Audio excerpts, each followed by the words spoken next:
The evening sun was setting, and the small apartment was filled with silence. Sarah sat at the kitchen table, staring at the empty plates in front of her children. Her daughter Emily, only 10 years old, rubbed her stomach quietly while her younger brother Jason whispered, "Mom, are we not eating tonight?" The question broke her heart. Sarah wanted to answer with hope, but the truth was heavy. There was no food left in the house, and her pockets were empty. She forced a smile. "I'll find something soon," she said, though her voice shook. Emily looked at her with big eyes, as if trying to believe her mother's words, but Sarah saw the doubt behind them. It wasn't the first time they had gone to bed hungry. Just then, the front door opened. David, her husband, walked in with the smell of alcohol clinging to his clothes. He threw his jacket carelessly on the couch and frowned when he noticed the table. "Nothing again," he muttered, his tone sharp. Sarah's chest tightened. "There's no money left. I asked you this morning if you could bring anything." David glared at her. "Do you think money grows on trees? I had my own problems today." He looked away, ignoring the hollow eyes of his children.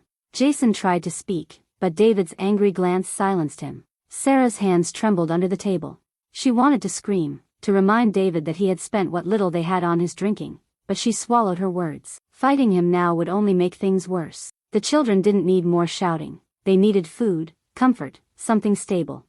Emily whispered again, "Mom, maybe I can go to Aunt Lisa's and ask her for bread." Sarah shook her head quickly, blinking back tears. She didn't want her children to beg. She didn't want them to feel the shame she carried every single day. The room grew heavier with silence. David turned on the television, pretending the hunger around him did not exist. Sarah felt completely alone, trapped in a house with a man who no longer cared, with 2 innocent children looking to her for answers she didn't have. Her stomach ached, but not from hunger alone. It was the pain of failure, of helplessness. She thought of the promises she once believed, that David would provide, that life would get better. But now, reality stared at her from the eyes of her children, tired, thin, waiting for hope that never seemed to come. The night was closing in. Sarah leaned back in her chair, tears rolling silently down her cheeks. She prayed silently, not for herself, but for Emily and Jason. "Please," she whispered under her breath, "let something change. Let someone see us." At that moment, she had no idea that the change she prayed for was closer than she thought. And that soon, a stranger would appear at their door, at the exact moment they needed him most. Sarah was 34 years old, but life had aged her far beyond her years. Once, she had been full of dreams. She wanted to become a nurse, to care for people, to bring healing into the world. But those dreams faded when she met David at 19. He was charming back then, full of promises, telling her he would protect her and build a better life for them. She believed him, and against her parents' warnings, she married him young. In the beginning, things seemed fine. David worked small jobs, and Sarah stayed home with the children. Emily came first, then Jason 3 years later. Their apartment was tiny, but Sarah filled it with warmth and laughter. She believed that love and hard work would be enough to carry them through. But slowly, David began to change. He lost one job after another, always blaming someone else. When he found comfort in alcohol, everything started falling apart. Sarah had tried to hold the family together. She took cleaning jobs, working in other people's homes, scrubbing floors and washing dishes while her own family struggled to have food. She was often exhausted, but she kept going because of her children. Every time she looked at Emily's determined little face or Jason's shy smile, she found the strength to keep fighting. Emily, at 10 years old, had already seen too much. She had learned to take care of her younger brother, often skipping her own meals so Jason could eat a little more. She was bright, always asking questions, always dreaming of becoming a teacher. But the hunger and the stress were stealing her childhood away. Jason, only 7, was quiet and sensitive. He clung to his mother whenever David raised his voice. Sometimes he would hide behind Sarah's legs, covering his ears, hoping the shouting would stop. Sarah's parents lived far away, and after she chose David against their advice, their relationship grew cold. She hadn't called them in years. The shame was too heavy. She didn't want to admit that they had been right, that David would bring her more pain than joy. So, she carried her struggles alone, pretending she was stronger than she felt. The apartment itself was a reminder of everything she had lost. The walls were stained, the furniture was old, and the kitchen cupboards were always nearly empty. Every day was the same: worry about rent, worry about food, worry about David coming home angry. It was a cycle that seemed impossible to break. Still, Sarah carried hope in the quiet corners of her heart. She believed life could not stay this way forever. She believed her children deserved better. What she didn't know was that her breaking point was close. The hunger that haunted their home would push her into choices she had never imagined. And the stranger who was about to enter their lives would force every secret, every wound, and every hidden strength to come to light. The next morning, Sarah woke up early. She searched through the cupboards again, hoping she had missed something the night before, but they were still empty. She sighed and put on her worn shoes, deciding she would walk to the market and ask one of the shopkeepers if she could buy food on credit. She had done it once before, and though it had embarrassed her deeply, she had no other choice. Before she left, she checked on Emily and Jason. They were still asleep, curled up together under a thin blanket. Sarah whispered a prayer and stepped outside. The walk to the market was long, but the hope of finding even a little food pushed her forward. When she arrived, she went straight to a small stall owned by Mrs. Brown, an older woman who had known her since Emily was a baby. Sarah greeted her nervously. "Please, Mrs. Brown, could you let me take some bread and rice? I will pay you as soon as I can." Mrs. Brown looked at her with pity. "Sarah, I've already given you credit last month. You still owe me. I'm sorry, but I can't do it again. Business is hard." The rejection felt like a punch to her chest. She nodded silently, holding back tears. She turned to leave, but before she could take 2 steps, she heard laughter behind her. It was David. He was standing with 2 men near another stall, holding a bottle in his hand even though it was still morning. "David?"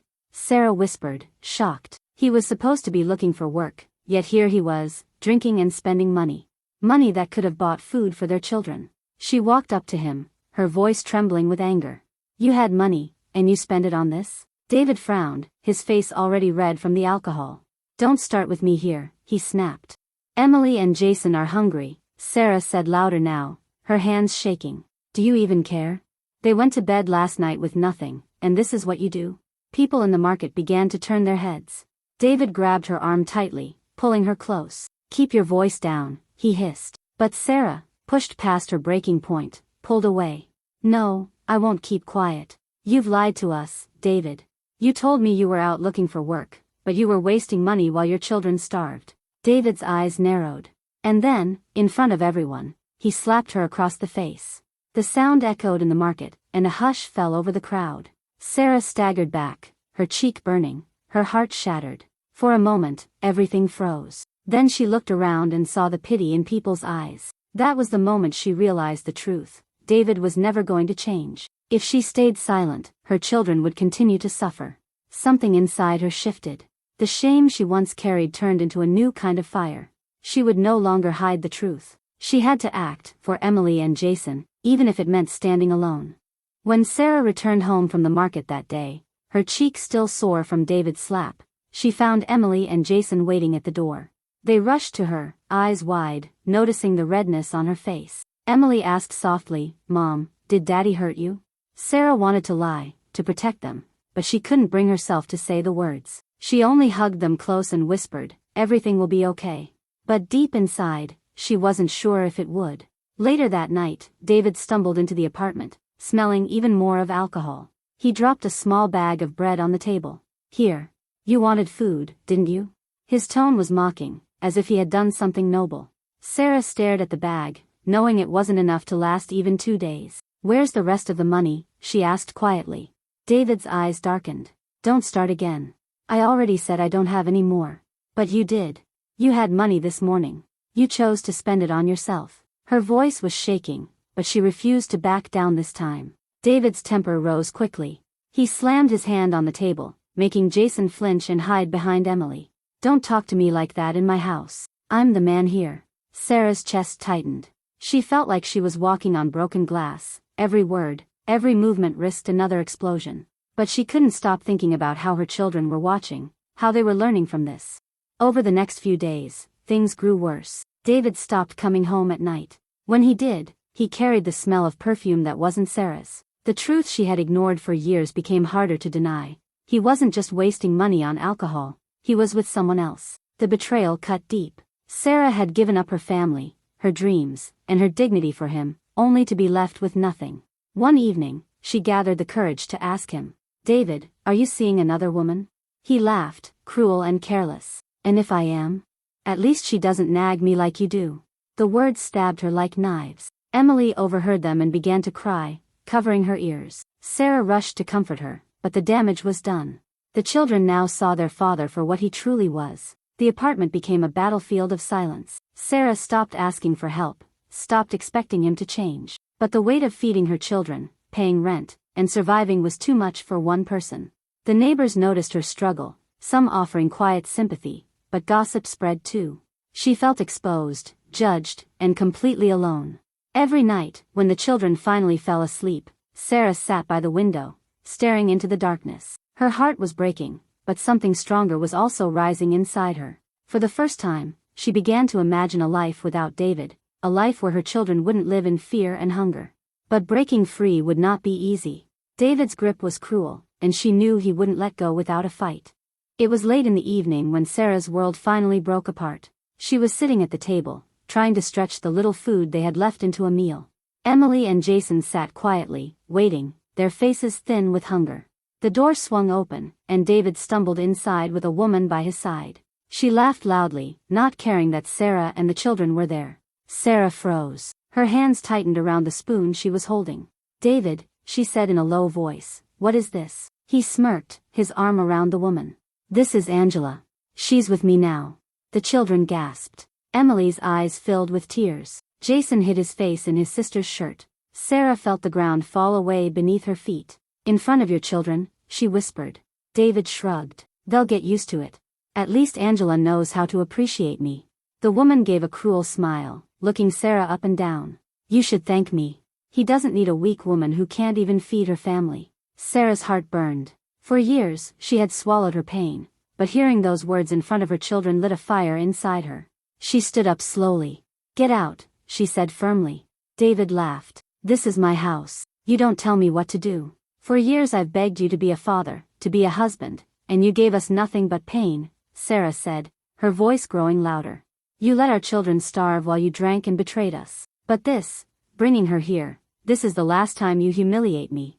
The neighbors had begun to gather outside the thin walls, drawn by the shouting. Angela shifted uncomfortably, whispering to David that they should leave. But David's pride wouldn't let him back down. He stepped forward, raising his hand again as if to strike Sarah.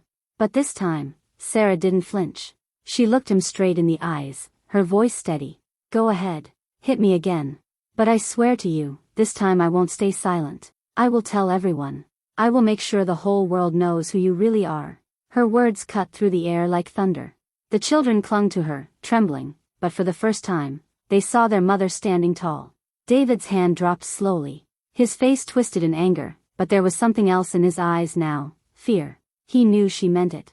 The silence in the room was heavy, broken only by Emily's sobs. Sarah reached for her children and pulled them close. "You don't control me anymore," she whispered, but loud enough for him to hear. "From tonight, things will change." And though she had no plan yet, she knew in that moment she had found her strength. The woman she used to be, the quiet, afraid Sarah, was gone. What rose in her place was a mother ready to fight for her children, no matter the cost. The morning after the fight, Sarah woke up with swollen eyes but a clear mind. She looked at Emily and Jason sleeping beside her and knew she could no longer allow their lives to be ruled by fear and hunger. For years, she had begged David to change, but last night had shown her the truth: he never would. If she wanted a future for her children, she had to create it herself. She rose quietly, packed a small bag with the few clothes they had, and tucked away the little money she had been saving from her cleaning jobs. It wasn't much, but it was something. When Emily stirred and asked, "Mom, what are we doing?" Sarah smiled gently. "We're leaving, sweetheart. We deserve better than this." For the first time, her words were not empty. David woke later to find the apartment quiet. Sarah and the children were gone. Panic rushed through him, but it was too late. Sarah had gone to a local shelter, a place she had once been too proud to enter. The staff there welcomed her with warmth, giving her and her children food, clean beds, and safety. When Jason bit into bread without fear of it running out, Sarah felt tears of relief. The days that followed were not easy. Sarah had to tell her story to social workers, to explain the abuse, the hunger, the betrayal. Each word felt like pulling out a thorn buried deep in her skin. Painful, but freeing. With their help, she filed for separation. For the first time, David's threats meant nothing, because she was no longer standing alone. She also reached out to her parents after years of silence. Her mother cried when she heard her voice, and though the past could not be erased, their arms were still open. Come home, her mother said. Bring the children. We will help you. Sarah realized then that shame had stolen years she could never get back, but it would not steal her children's future. Emily began to smile more, her laughter slowly returning. Jason no longer hid when someone raised their voice. Sarah found strength in their healing. It reminded her that every choice she made now was building a different life for them. She took on steady work at a clinic, cleaning rooms at first, but also learning basic skills that pushed her closer to her old dream of becoming a nurse. David tried to appear at the shelter once, shouting and demanding that she come back, but the police escorted him away. This time, Sarah did not tremble. She held her children's hands tightly and stood tall. Life was not suddenly perfect. The road ahead was uncertain. But for the first time, Sarah felt free. She had taken back control of her life. She had chosen dignity over fear, hope over despair. And as she tucked her children into their beds at the shelter, she whispered, "We made it through. And from now on, things will only get better." Weeks later, Sarah sat on a park bench, watching Emily and Jason play. The air was cool, and the sound of their laughter carried across the grass. For so long, their smiles had been rare, but now they were brighter, freer. Sarah felt her chest loosen, as if a heavy chain had finally been lifted. She thought back to the night she prayed in her kitchen, begging for change. At that time, she had imagined some miracle, someone swooping in to save her. And in a way, a stranger had appeared, the woman at the shelter who offered food without judgment, the neighbor who whispered kind words, even her mother's voice when she finally picked up the phone. But the greatest stranger had been within her all along. The stronger Sarah, the one she didn't know existed, had risen when she needed it most. Emily ran back to her, holding a small flower she had picked. "For you, Mom," she said, pressing it into Sarah's hand. Jason climbed onto her lap, resting his head against her chest. "We're happy now, right?" he asked. Sarah kissed his forehead and nodded. "Yes, baby. We're happy now." The flower trembled in her hand, simple and small, yet it felt like a crown.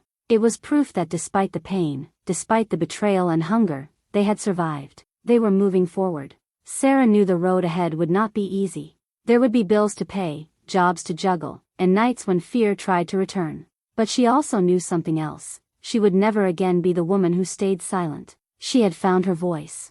She had found her strength. And as the sun began to set, Sarah whispered to herself, "We made it. And we're never going back."